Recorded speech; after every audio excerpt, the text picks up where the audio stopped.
em tuas águas. Quero mergulhar mais fundo.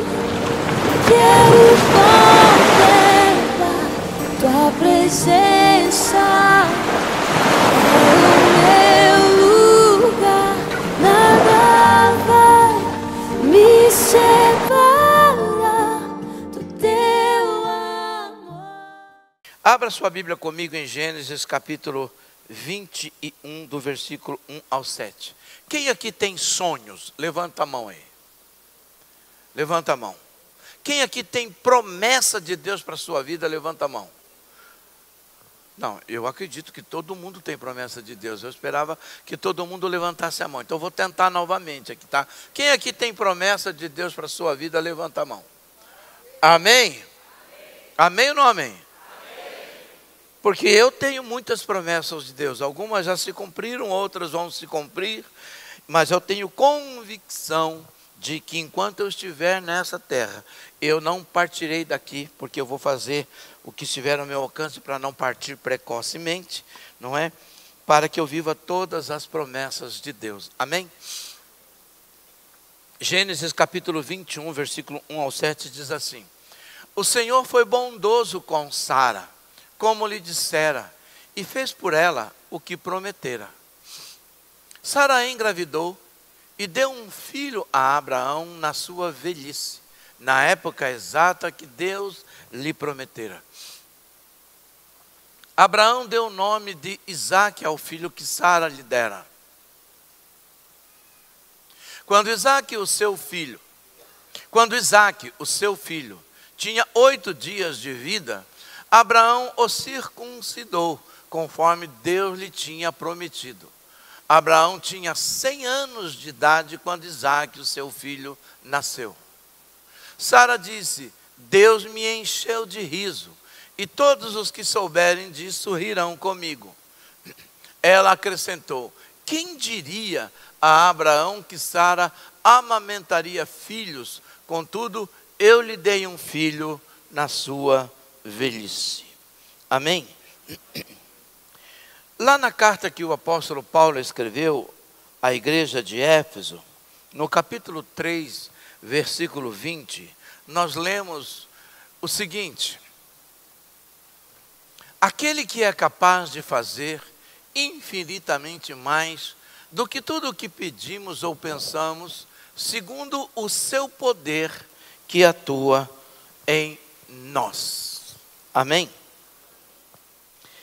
É interessante, porque esse texto fala de algo muito importante para nós.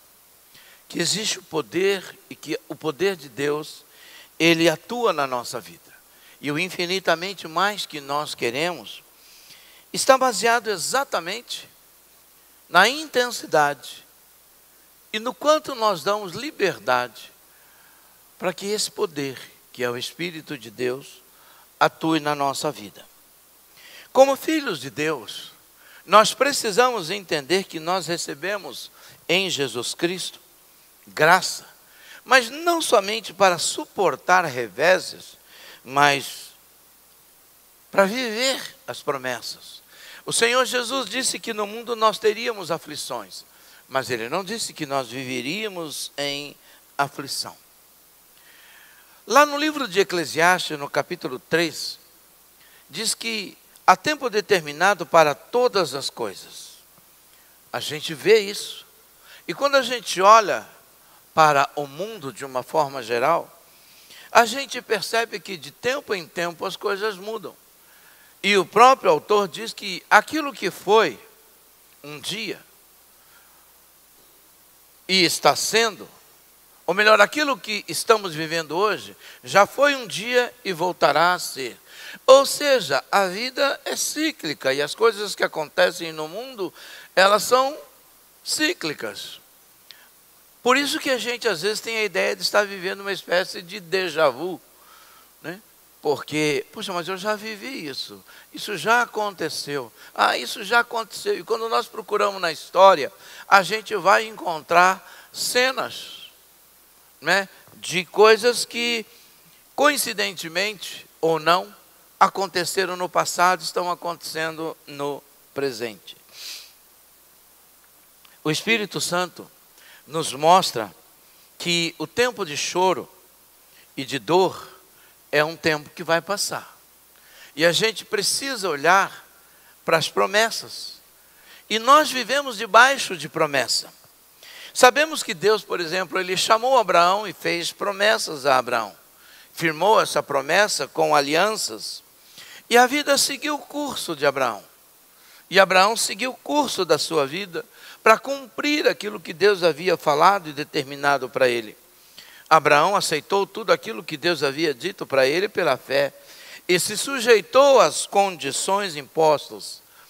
E por que ele se sujeitou às condições impostas? Porque nenhuma relação com Deus será do meu jeito, do seu jeito. Quem dita as regras para que eu tenha um relacionamento com Deus é Ele, não sou eu. Não adianta eu cair na ilusão de achar que eu posso viver com Deus e caminhar com Deus à minha maneira, porque essa possibilidade não existe. Não existe a menor possibilidade, por mais plausível que pareça, por melhor que seja a sua explicação, ou você pode até ter um autoconvencimento de que é assim, mas quando você olha para a palavra, você sabe que não é assim. No relacionamento com Deus, as regras nunca são minhas, sempre dele, porque elas são as melhores regras, e eu preciso aprender isso. Quando o Senhor chamou a Abraão, Abraão tinha 75 anos de idade, e Sara, 60. Ele estava lá em Ur dos Caldeus.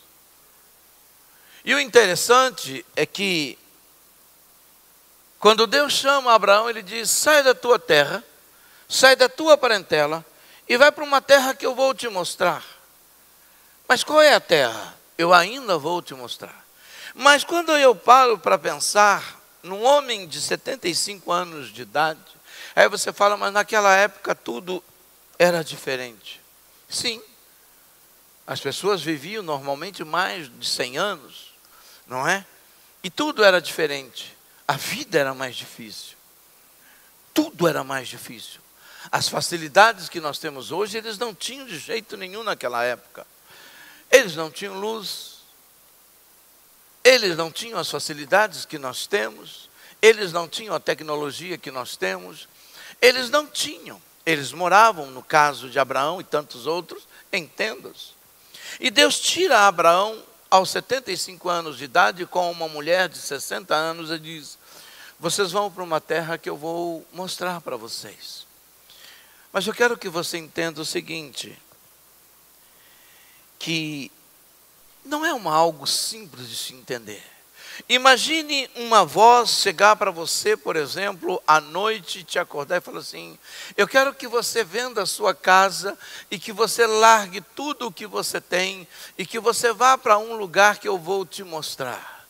O que você faria hoje? Você diria: isso é do inferno, isso não é de Deus. Porque nós não estamos acostumados a viver com Deus esse tipo de relação. E a gente nem sabe discernir a voz de Deus para isso. A religião nos colocou numa lata ou numa caixa de tal maneira que a gente não consegue viver. É interessante que algumas pessoas dizem: nós nunca vamos viver as experiências dos homens do passado, como os grandes homens que teve no passado, porque nós vivemos numa época diferente. E isso chega a ser até cômodo para nós. Por quê? Porque a gente acaba aceitando isso e Deus não pode nos desafiar para coisas novas. Porque nós já entramos e mentalmente estamos numa caixinha. Mas um homem de 75 anos de idade, Deus falou para ele: vá para uma terra que eu vou te mostrar. Eu conheço um homem que hoje deve ter mais ou menos essa idade e que viveu uma vida totalmente torta no banditismo, que Deus o ressuscitou e disse: a partir de hoje você vai viver para mim. Eu tive a oportunidade de conhecê-lo lá no Bambu. E quando ele me contou a história, eu falei assim: pastor, e você faz isso? Ele falou: eu vivo do jeito que Deus mandou eu viver. Eu não faço nada diferente do que Ele me pediu. E até hoje Deus não tem falhado comigo. E não vai falhar. Porque a gente tem medo, nós temos medo de nos lançar entre Deus falar, confie em mim, e eu em discernir essa voz, e uma voz fala assim, acredite no seu salário. No que você acha que você vai acreditar mais? Porque o salário você sabe que vai pingar no final do mês. E o que Deus disse, você sabe que vai ter que exercer muita fé para que isso de fato seja uma verdade na sua vida. Nós somos assim. As promessas de Deus para a nossa vida, a gente acredita até um segundo item, um segundo passo. Porque nós não somos aquelas pessoas que se lançam para viver o que Deus está fazendo, até porque nós somos muito imediatistas. Quando alguém faz, ou melhor, quando Deus nos faz uma promessa, nós achamos que é para amanhã. Deus disse para Abraão, saia da tua terra, saia da tua parentela e vai para uma terra que eu vou te mostrar qual é a terra, Senhor. Eu tenho 75 anos de idade, como que eu vou largar uma história aqui em Uri e vou para um lugar que eu nem sei aonde é? Não existe Deus, Abraão questionando isso. Abraão simplesmente creu, seguiu. E Deus falou assim, eu vou fazer de você uma grande nação. A sua descendência vai ser poderosa na terra. Peraí, é minha descendência, mas a minha mulher é estéril. E tem 60 anos de idade.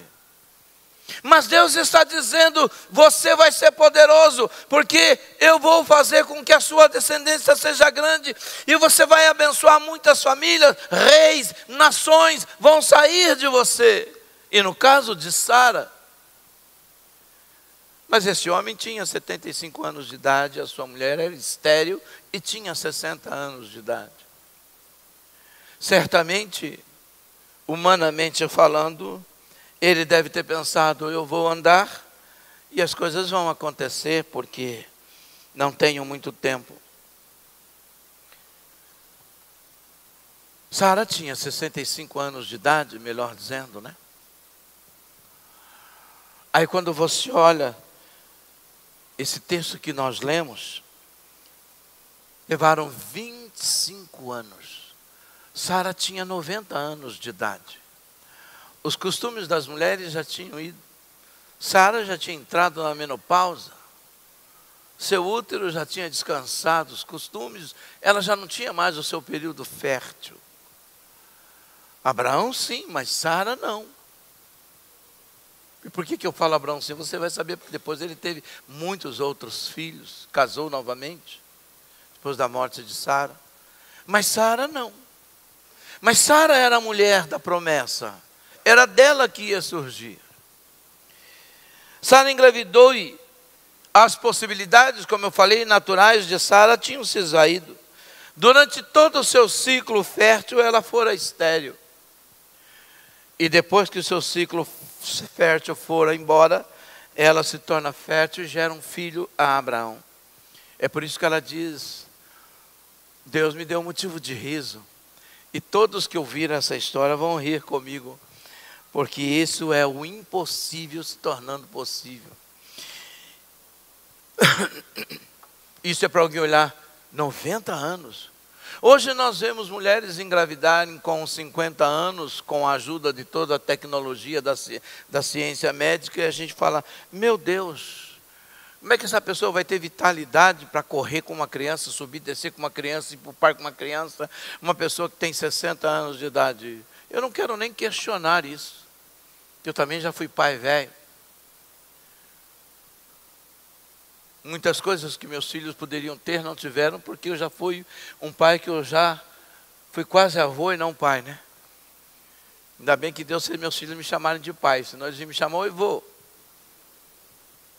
Mas é interessante você pensar que o que levou Sara a falar que esse era o tempo de riso. E por que eu estou falando isso? Porque quando existe uma promessa na nossa vida, e isso é uma coisa muito importante, porque quando Deus nos chama, existe eu vou falar uma coisa louca aqui, mas eu quero que você entenda. Na relação de salvação de Deus comigo, existe uma troca. Não merecida, mas imerecida. Deus, Ele não somente me salva, mas Ele me dá uma promessa. Além dele me salvar, por amor, Ele ainda fala: eu vou te dar vida eterna. Você vai morar comigo na glória. Nós vivemos debaixo de promessa, e na nossa caminhada, Ele tem outras promessas, como: eu vou estar com você todos os dias.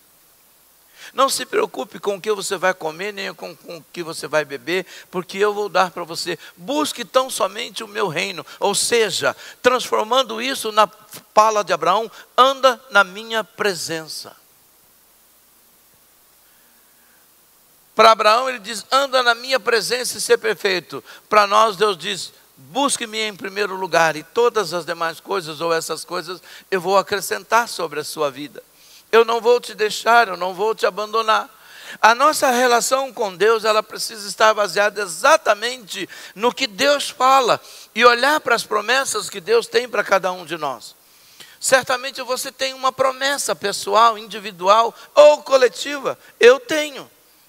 E eu olho para essas promessas e falo: Senhor, eu quero que ela aconteça na minha vida. Como foi com Sara, o tempo do riso chega primeiro para quem não duvida das promessas de Deus, seja ela individual ou coletiva. Eu não posso duvidar, eu não posso olhar para o tempo e achar que o tempo está passando. Por que nós fazemos bobagem, assim como Abraão e Sara fizeram bobagem? Porque eles acharam que a promessa segue o relógio deles, o tempo deles. E nós achamos que também é assim, que as promessas seguem o meu relógio, o meu tempo. Eu vou ter 40 anos de vida, 50, 60. Não, eu quero desfrutar da promessa. Deus vai fazer, Ele me deu hoje, quem sabe no final do mês essa promessa vai acontecer. Mas o tempo não é meu, é dele. Eu preciso olhar para a promessa de Deus e entender. Números 23, versículo 19, lemos o seguinte: que Deus não é homem para que minta, nem filho do homem para que mude de ideia. Acaso ele fala e deixa de agir? Acaso promete e deixa de cumprir? Essa palavra tem que estar no nosso coração. Essa palavra tem que estar plantado dentro de nós. Essa palavra precisa estar no nosso espírito. E nós precisamos ter isso no nosso espírito. Esse texto foi quando o rei mandou que o profeta amaldiçoasse Israel. Mas Deus disse, e Balaão disse: eu vou amaldiçoar quem Deus já prometeu abençoar? Eu não posso fazer isso, nem por dinheiro. Deus não vai mentir, Deus não vai negar aquilo que Ele falou. Mas a convicção não está em quem fala, está em quem recebe o que foi falado. O nosso problema, amado, nunca foi o que Deus disse. O nosso problema sempre está em nós acreditarmos naquilo que Ele fala. Se Ele fez uma promessa, ok, está feito. Eu agora vou me preparar para essa promessa. Se Deus falou e Deus prometeu para você algo específico, então tome posse, acredite. Ainda que tudo à sua volta diga que não, ainda que o seu corpo diga que não, que as situações digam que não, que a terra diga que não, que os homens digam que não, que o tempo diga que não, tenha a convicção de que Deus, Ele vai mover céus, Ele vai mover terra, Ele vai mudar o tempo, Ele vai fazer o que for preciso para cumprir o que Ele disse para você. Nós temos que carregar essa convicção no nosso espírito. Abraão, na sua caminhada, teve dias de desespero, sim. Sara chegou a ponto de falar: Abraão, eu acho que eu não vou ter filho nenhum, eu vou te dar a minha serva Agar. E você pode gerar através dela. Eu vou dizer uma coisa para você, querido. Quando nós duvidamos da promessa de Deus, nós não duvidamos da promessa, nós duvidamos de Deus. Nós podemos até duvidar de nós, mas jamais podemos duvidar dele. Ele é o Deus da nossa vida. E a gente precisa entender que nessa caminhada, Deus está nos preparando, Deus está nos lapidando, Deus está nos moldando, para que nós possamos viver a promessa que Ele tem para nós. A segunda coisa que eu preciso entender e que eu vejo que aconteceu com Sara, e o tempo de riso dela chegou, porque ela sabia que a promessa de Deus não depende de forças humanas ou naturais para se cumprir, mas dele.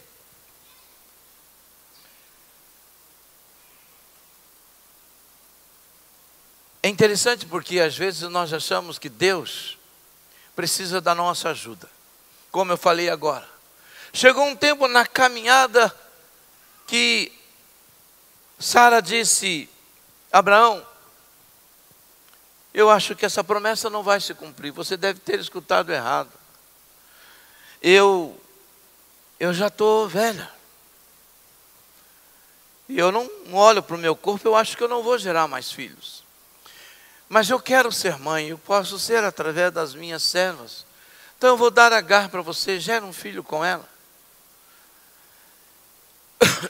E aí nasce Ismael. O grande problema.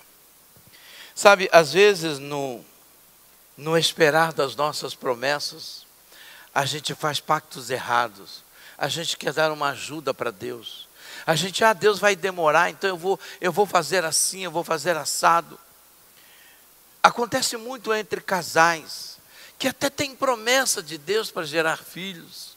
Mas às vezes por causa de uma situação A ou de uma situação B, eu falei hoje de manhã, porque a gente vê isso, e isso acontece na história. Às vezes a mulher ou a família não pode ter filhos, o médico desenganou, mas profetas de Deus falam: você vai gerar. E o tempo está passando, e ela vai lá e adota uma criança, a família vai lá e adota uma criança. Aquela criança é o único recurso que ela tem, é um presente de Deus, ela recebe. E ela trata com tanto carinho, com tanto amor, ela cuida, né, e vai. E aí, de repente, ela chega para o marido e fala assim: olha, eu estou grávida. Ele: nossa, que legal, que bênção. Vamos ter 2 filhos. E o filho nasce. Quando o filho nasce, o adotado vira de fato o adotado. Já não é mais aquele filho. Ele começa a sofrer rejeição. Ele começa a ser jogado de canto. Porque já não é mais, porque foi substituído. Quando eu não tinha o meu biológico, aquele servia. Isso é muito comum acontecer. Porque as pessoas, elas não estão preparadas às vezes para adotar uma criança. Elas não adotam com o coração, elas adotam por uma necessidade, por uma realização pessoal e não por um coração apaixonado por uma pessoa.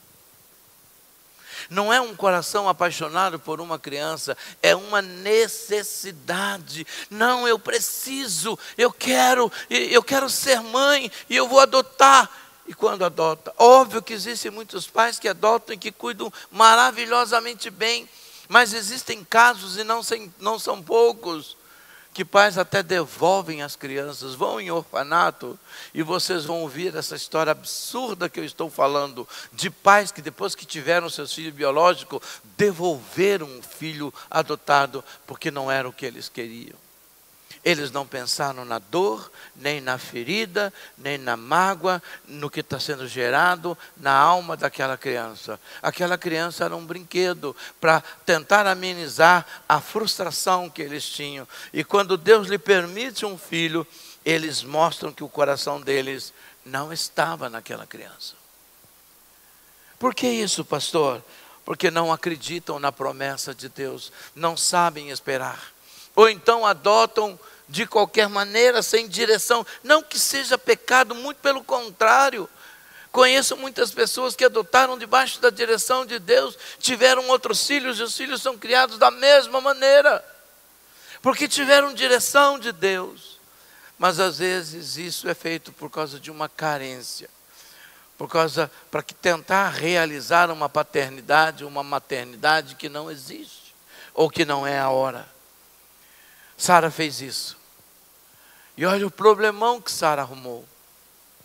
A promessa de Deus não ia mudar, mas olha o que aconteceu com eles. Ismael nasce, Deus fala: eu vou abençoar Ismael, mas ele vai ficar fronteiriço a vocês. Vocês vão viver, a geração de vocês vão viver se pegando, brigando, e até hoje isso acontece. Por quê?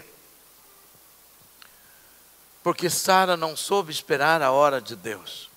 Às vezes, amados, eu quero que você entenda que a promessa de Deus não depende do seu corpo estar capacitado para isso ou não.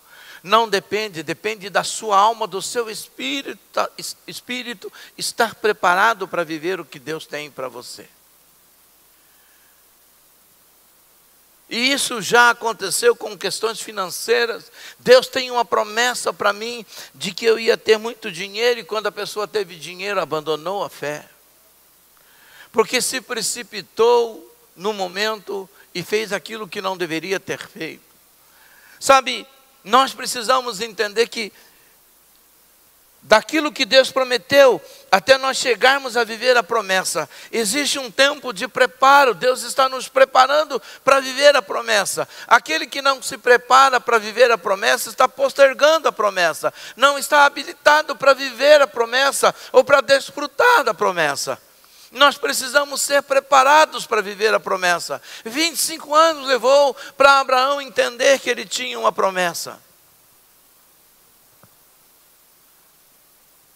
Essa promessa que Deus fizera a Abraão e a Sara não tinha nada a ver com o corpo de Sara, não tinha nada a ver com o estado biológico dela, tinha a ver com Deus. Deus tinha um plano na vida de Abraão e dizia: eu vou fazer de você uma grande nação. Israel nasceu do ventre de Sara e de Abraão, uma enorme de uma nação que hoje ela não é em tamanho, mas em tecnologia, em ciência, em riqueza, é uma das maiores do mundo. A grande maioria da evolução tecnológica do qual eu e você desfrutamos tem a mão de um judeu, tem a mão de Israel, tem a mão de alguém que fez parte da descendência de Abraão, faz parte. A maioria do que você tem na mão, isso aqui que nós carregamos na mão, o que está aqui dentro, carros, GPS, tudo isso tem mão de judeu. As grandes tecnologias da ciência têm mão de judeu. A gente não entende. Deus falou: eu vou abençoar vocês. Quando Balaão foi chamado para amaldiçoar, ele disse: eu não vou amaldiçoar quem Deus já abençoou. Não posso. Uma promessa é bênção de Deus sobre a nossa vida, e a gente precisa entender isso. Nós precisamos tomar posse disso na nossa vida. Entender que as promessas de Deus não dependem de eu dar um jeitinho, de eu tentar ajustar, arrumar. Não. Quando Rebeca foi tentar fazer o ajuste lá para Saul e Jacó, olha o problemão que eles arrumaram. É sempre assim. Quando nós tentamos dar porque a gente, não é mais fácil a gente deixar Deus nos moldar do que a gente querer ajudar Deus sem que nós estejamos preparados para viver o que Deus tem para nós. Às vezes, amados, nós temos uma promessa de Deus, mas a gente não se prepara para viver a promessa. A gente não se prepara para viver isso. A gente fala: Deus, Ele tem uma promessa para mim. Eu contei hoje de manhã que quando eu me converti, Eu me converti com 22 anos de idade através de um cartão postal. Mas eu lembro que quando eu tinha meus 13 para 14 anos, eu disse para o meu pai: pai, eu gostaria de ser um pastor. Eu nem sabia por que eu estava falando aquilo. E provavelmente era o Espírito de Deus já na minha boca. E meu pai falou assim: quando você fizer 18 anos, o pai envia você para o seminário.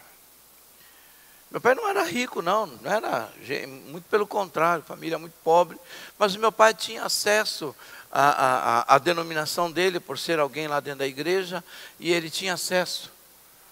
Mas eu depois fui para o mundo e me converti aos 22 anos de idade. Quando eu me converti, na hora eu pedi a conta da empresa.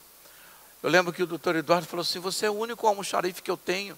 Cara, você é meu melhor profissional, eu não posso mandar você embora. Eu não tenho quem substituir. Eu cuidava de um almoxarifado enorme, tinha várias pessoas lá dentro trabalhando comigo. Peças caríssimas, caríssimas, caríssimas. E eu cuidava de tudo aquilo, de máquinas, motoscraper, grandes equipamentos. E eu falei: não, eu estou indo embora. Por quê? Eu falei assim: porque eu entreguei minha vida para Jesus e Deus tem um plano na minha vida. E eu vou embora. E eu fui para a minha cidade. Cheguei na minha cidade, falei para minha mãe: eu vou embora para São Paulo, vou achar um lugar para estudar e me preparar, porque eu sinto que Deus está me chamando. Mas eu lembro que nessa noite, uma das noites, eu fui na casa do meu pastor, porque eu cheguei na minha cidade, já fui para uma igreja, contei a história para ele, e a mulher dele orou e pegou nas minhas duas mãos e falou assim: Deus está me mostrando algo, que Ele tem, que a sua companheira, Ele está preparando. E na outra mão ele falou assim: Deus está colocando um cajado. Se prepare, porque Deus tem um cajado para você. Ok? Maravilha. Amados, desse dia até eu casar, levaram 12 anos, de 12 a 14 anos. Desse dia até eu assumir uma igreja como pastor, levaram 16 anos. O que o senhor está querendo dizer com isso? Deus levou 16 anos para me preparar para que eu pudesse assumir um pastoreio. E Deus levou 14 anos para me lapidar para um casamento. E nesse inteirinho eu fiquei noivo. Fiz bobagem. Porque eu encontrei uma pessoa que ela era maravilhosa aos meus olhos. Tocava piano, cantava, ensinava no infantil, pregava. Eu falei assim: pronto, não vou precisar fazer nada, essa mulher é Deus. Essa mulher já veio pronta. Essa mulher está pronta. Tocava piano. E eu falei assim: meu Deus do céu. E ela tinha uma voz mansa. E eu sempre falo para Gisele: mulher com voz mansa, meu Deus do céu. Cuidado. De repente no nosso namoro, vira um rebô. Vira uns negócios lá, amados. Um negócio ficou feio para o meu lado. Eu cheguei em casa, dobrei meu joelho, fui orar. Quando eu orei, estourou o vidro do fogão. Vidro para todo, parece cena de filme, né? Mas aconteceu. Então minha irmã saiu da cama: o que aconteceu, Nhô? Me chama de Nhô. Nhô, o que aconteceu? Eu falei: nem eu sei que eu estava orando aqui. Aí meu cunhado falou assim: te cuida não, menino. Te cuida não, que o capeta está querendo te pegar. Na hora, o Espírito falou para mim assim: não é esse o casamento. Não é esse o casamento. E eu falei: agora sim, agora eu vou precisar desmanchar esse casamento, esse noivado. Falei: você vai sair, mas você vai chorar um pouquinho. Eu olhei e falei: eita Deus, precisa chorar, não dá para tirar sem chorar? Eu entrei sorrindo, não posso sair sorrindo. E eu chorei, amado. Eu só não fui expulso da igreja pela misericórdia de Deus. Porque o pessoal me chamou e falou um monte, não sei o quê, não sei o quê, não sei o quê. E essa mulher é uma bênção. Eu falei assim: ela é uma bênção cantando, ela é uma bênção pregando, ela é uma bênção no infantil. Eu nunca neguei que essa mulher é uma bênção, mas eu preciso de uma mulher que seja bênção na minha vida. Não adianta ser bênção na vida dos outros e não ser bênção na minha vida. Se eu casar com essa mulher, ou eu apanho ou eu bato. Como eu não vou apanhar, eu vou arrebentar. E eu desmanchei. Depois disso, sosseguei o facho, conheci a Gisele e casamos. Estamos casados há 29 anos, 28 anos para 29. Por que isso? Porque Deus sabe o que faz. Mas quase que eu faço bobagem. E se você casasse, pastor, o que tinha acontecido? Não sei. Porque eu penso o seguinte: o casamento pode até não ser de Deus, mas depois que você casou, passa a ser. Se vira aqui, ó. Então você tem o direito de pensar antes. Depois resolve o pepino, que o pepino é seu. Aliás, o pepino não, a feira toda é sua. Quem está me entendendo? A gente às vezes se apressa e quer ajudar Deus a cumprir a promessa na nossa vida. Foi o que Sara fez. E Abraão também acreditou, porque quando a mulher fala, a gente acredita. Foi assim com Adão. Come que a fruta é boa. E de fato era, né? Só perdeu o Éden. Coisa básica. A gente às vezes, amado, precisa entender o seguinte: olha, as promessas de Deus não dependem da nossa força e nem da nossa capacidade. Ruth capítulo 3, versículo 18, há uma história de Boaz muito interessante, que diz o seguinte: então Noemi disse: agora espere, minha filha, até saber o que acontecerá. Sem dúvida aquele homem não descansará enquanto não resolver essa questão hoje mesmo. Ele era o resgatador de Noemi e de Ruth. Mas tinha um outro resgatador que tinha um direito. Ele vai lá e negocia para conseguir. Ruth é a mulher que Deus dá, a nora que Deus dá para Noemi para trazer o resgate para a vida, e ela submissa, atenta a tudo aquilo que a sua sogra fala. Hebreus capítulo 10, versículo 23 a 35, 23 e 35, diz assim: mantenhamos firme a esperança que professamos, pois aquele que prometeu é fiel. E versículo 35, por isso não abandone a confiança que vocês têm, ela será generosamente recompensada. Nós precisamos entender que se Deus fez uma promessa para mim e para você, nós precisamos confiar nessa promessa, depositar a nossa esperança nela e nos preparar cada dia para viver aquilo que Deus tem, olhando para a promessa, visionando a promessa. Mas a gente quer a promessa sem nos preparar para ela. A gente quer que a promessa aconteça sem que nada da nossa parte seja feita. Nós precisamos, amados, entender que a promessa que Deus nos faz, existe um tempo de maturação. E a maturação não é a promessa, é o preparo. Por que será que Deus precisou destruir toda uma geração que Deus tinha prometido que ia levá-los à terra prometida? Aquela geração estava debaixo de uma promessa que Deus fizera a Abraão 500 anos ou mais antes. Que viveram um momento de aperto, mas a hora que é para ir para a promessa, eles chegam murmurando, reclamando, e eles blasfemam contra Deus, e toda aquela geração, com exceção de Josué e Calebe, tombam no meio do deserto. E não chegam na promessa.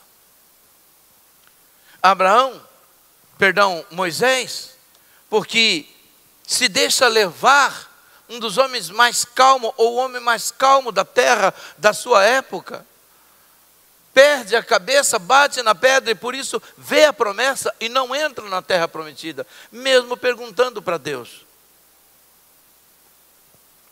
E Deus disse: basta, eu falei que você não vai entrar na terra. E ele não entrou. Ele entrou por outros meios, mas andando ele não entrou. Pastor Abraão entrou? no Monte da Transfiguração, ele não estava lá? Estava, então ele entrou na terra prometida, mas por outro meio. Por quê, pastor? Porque às vezes a gente quer dar ajuda para Deus, a gente quer dar um jeitinho, porque a gente sofre de ansiedade. O que é ansiedade? É não saber esperar, é ter medo. E se eu vou perder? E se eu perder a oportunidade? Mas quem que te fez a promessa? Foi Deus, foi. Então segura, aguenta aí e se prepare para viver o que Deus tem. Nenhum homem, nem ciência, nem inferno, nem poder, perdão, seja na terra, seja no céu ou embaixo da terra, tem poder para impedir a promessa de Deus na vida daquele que tem promessa e anda na sua presença. Há um louvor que a gente canta que diz assim: quem tem promessa não pode morrer. Mentira, tem muitas pessoas que morreram e não viram a promessa. Se você olhar, você vai perceber que muitos perderam a promessa. Por quê, pastor? Porque tentaram fazer da maneira deles. Uma outra coisa que eu aprendo com Sara: mesmo que o caminho até a promessa seja difícil, o segredo é não desistir e se alegrar em Deus.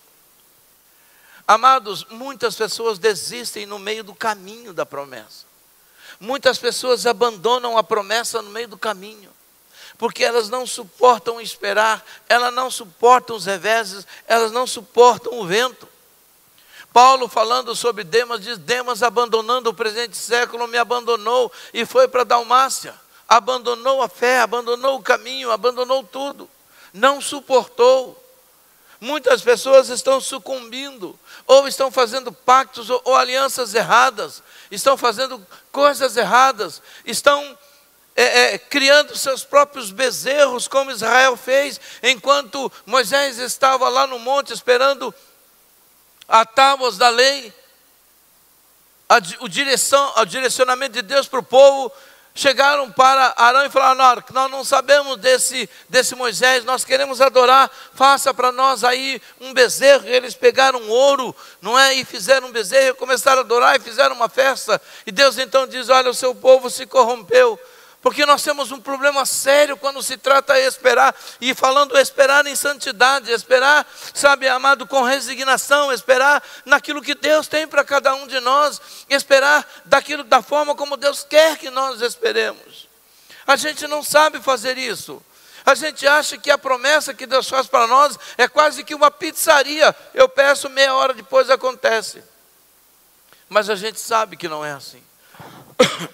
A gente sabe que a vida não é assim.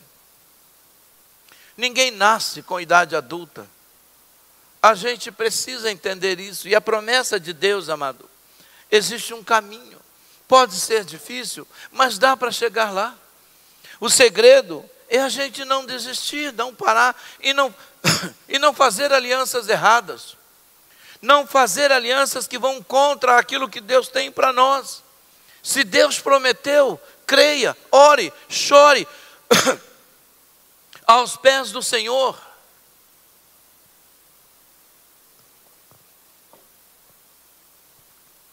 Ana queria muito um filho. A segunda mulher de Penina tinha muitos filhos, mas Ana queria um filho. E ela ia lá chorando, todos os anos, a Siló, pedir para Deus.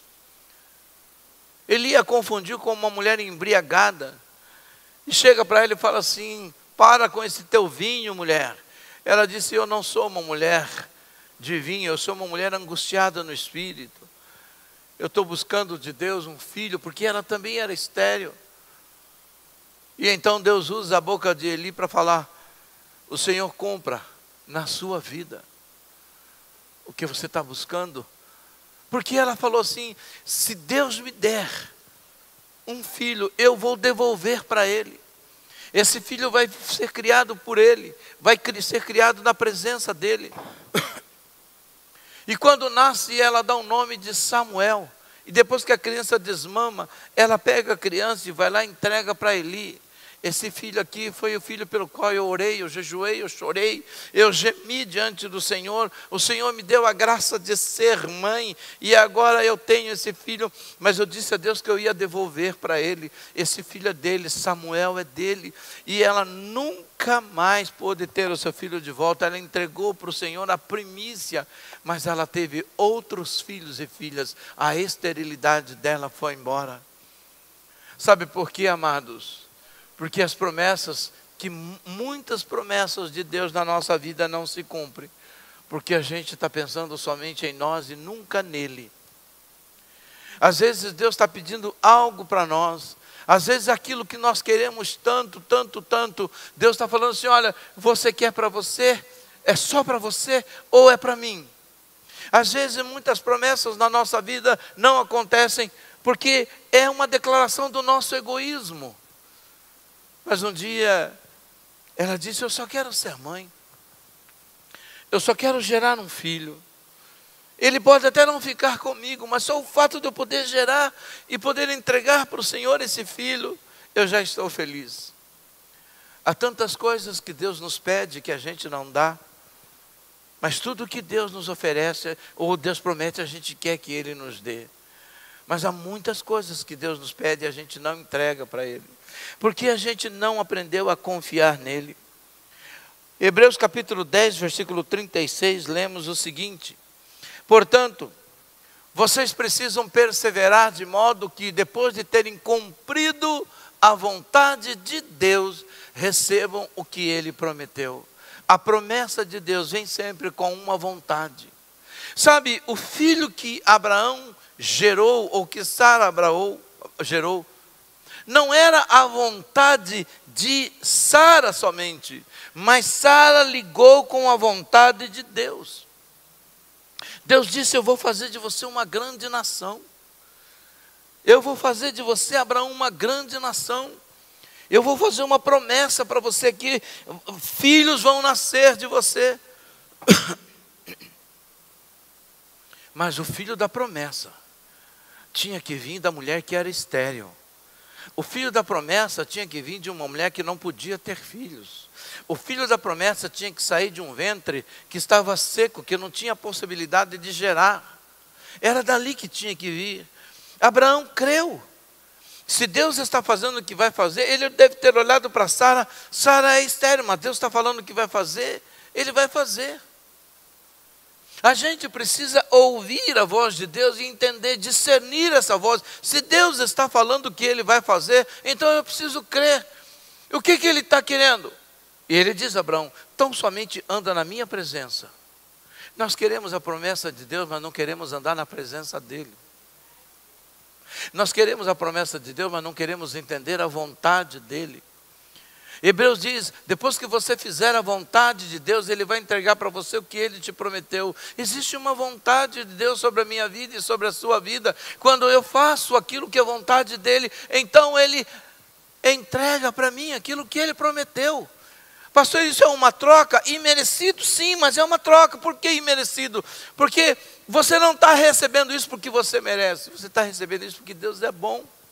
Deus não está fazendo uma aliança com você porque Ele precisa de você. Deus está fazendo uma aliança com Ele porque Ele quer valorizar você. Deus não precisa de mim. Deus não precisa de você. Deus poderia ter escolhido qualquer outra pessoa. Às vezes eu me pergunto: Deus, por que eu, pastor? Tem tantas pessoas melhores, muito mais capazes, muito mais cheias. Deus, por que Deus escolheu Davi? Ele tinha mais 6 irmãos, melhores, mais bonitos, mais robustos, mais valentes, mais guerreiros. Mas Deus escolheu um homem segundo o coração dele. Deus não escolheu você. Deus não prometeu algo para você porque você é o cara, ou você é a mulher. Deus escolheu você porque Ele escolheu escolher você. Só isso. Pastor, o que Ele viu de bom em mim? Nada. Até porque não tem nada de bom em você. Ele só escolheu porque Ele te amou. Fala para mim, querido. Diz para mim uma coisa. Vou fazer uma... Pensa bem, para você não arrumar uma crise no seu casamento. Por que você escolheu a pessoa com quem você casou? O que tem nessa pessoa que chamou a atenção que outros talvez não tivessem? Você escolheu porque você decidiu escolher essa pessoa. Não é nem porque ela te merece, é porque você decidiu. Sim ou não? Por favor, não deixa seu ego crescer aí falando, nossa, eu sou o ó do Borogodó, não é não? Por que eu escolhi a Gisele? Porque eu escolhi a Gisele. Por que a Gisele me escolheu? Porque ela me escolheu. Tinha gente mais nova do que eu, mais bonita do que eu, mas ela me escolheu. Por que Deus escolheu você, Gerson? Só Ele pode responder, porque Ele decidiu me escolher. Por que Deus te escolheu? Porque Ele decidiu te escolher. Então, querido, aproveite tudo que Ele tem para você, porque Ele escolheu você. E vou dizer uma coisa para você, cara. Quando alguém escolhe por voluntariedade, por amor, outra pessoa não toma esse lugar. Então, não deixe que ninguém tome o lugar que é seu em Deus. Amém? Amém ou não amém?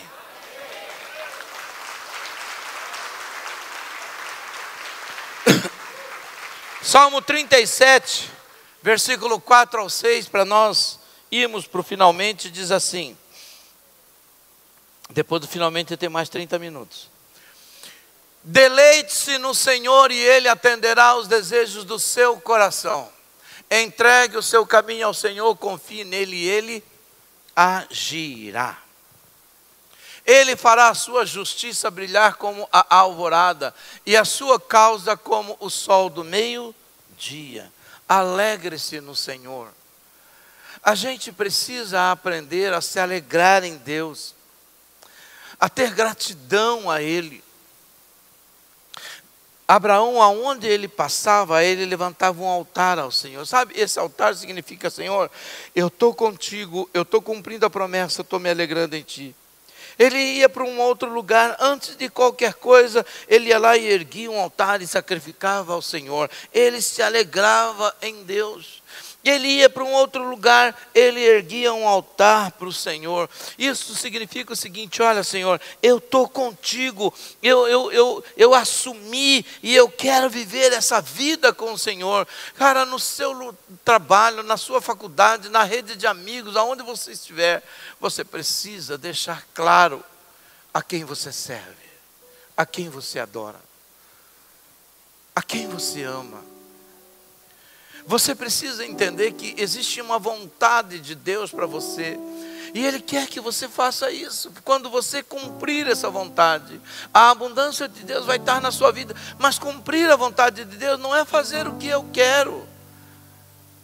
É fazer o que Ele quer. É fazer o que Ele pede. Para uns, Ele pede uma coisa. Para outros, Ele pede outra. Por exemplo, para o único filho dele, Jesus Cristo, o unigênito, a vontade dele era a cruz. Jesus amado, era a cruz. Mas qual era a promessa? Eu vou te ressuscitar e o reino vai ser seu. Para Paulo, abandone tudo e vem sofrer. Eu vou te mostrar o quanto importa. Para Davi, eu tenho um reino. Sai da malhada, vai para o trono, vai reinar, vai guerrear em meu nome. Para Abraão, sai da sua família, sai da tua parentela, vai para um lugar que eu vou te mostrar. Para Moisés, eu quero que você tire o meu povo de lá e leve para lá. Deus tem um projeto, um plano na sua mão.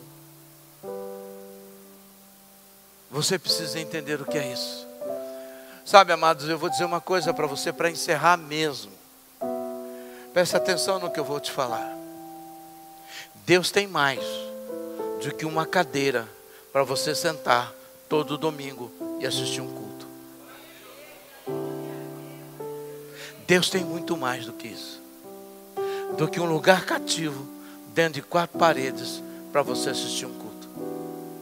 Deus tem muito mais do que isso para você vir e depois ir embora pensando: cumpri minha obrigação da semana, fui domingo no culto, agora. Deus tem muito mais do que isso. A vida com Deus é uma aventura maravilhosa. Nós vamos provocar o céu sobre a nossa vida. Quando Abraão sai, quando Davi toma posse daquilo, olha, Davi foi ungido rei. Davi não pediu trono. Davi não pediu trono. Davi nem sabia o que ele ia ser. Deus simplesmente manda Samuel ungí-lo. A Bíblia não diz o que tinha, se aquilo foi esclarecido de uma maneira mais profunda. Ele recebe, depois disso ele passa a ser perseguido. Mas olha o temor que aquele homem tinha. Paulo escolhe, quando o Senhor rende ele, fala: Paulo, agora você vai andar comigo. Paulo não sabia tudo aquilo, mas Paulo cumpriu, e Deus tinha promessa para ele, e cumpriu a promessa na vida dele. Sabe por quê? Porque a vida com Deus é uma aventura tremenda e maravilhosa. A gente precisa perguntar para Deus: Senhor, o que é que o Senhor quer que eu faça?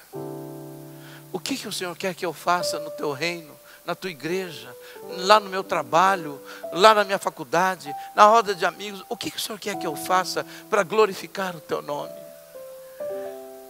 Mas a gente fica de olho na promessa e não agrada o coração de Deus.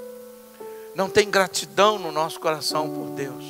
Todos nós gostamos demais. Olha, o profeta veio e fala assim: tem uma promessa de Deus para a sua vida. Deus está te prometendo algo, e essa é a noite da sua promessa. E você fica eufórico, você pula, e você faz, e você vai. E tudo isso é verdade, você tem que receber assim mesmo. Mas de agradar o coração de Deus. Abraão agradou o coração de Deus, saindo da sua terra e da sua parentela, entrando numa aventura aos 75 anos.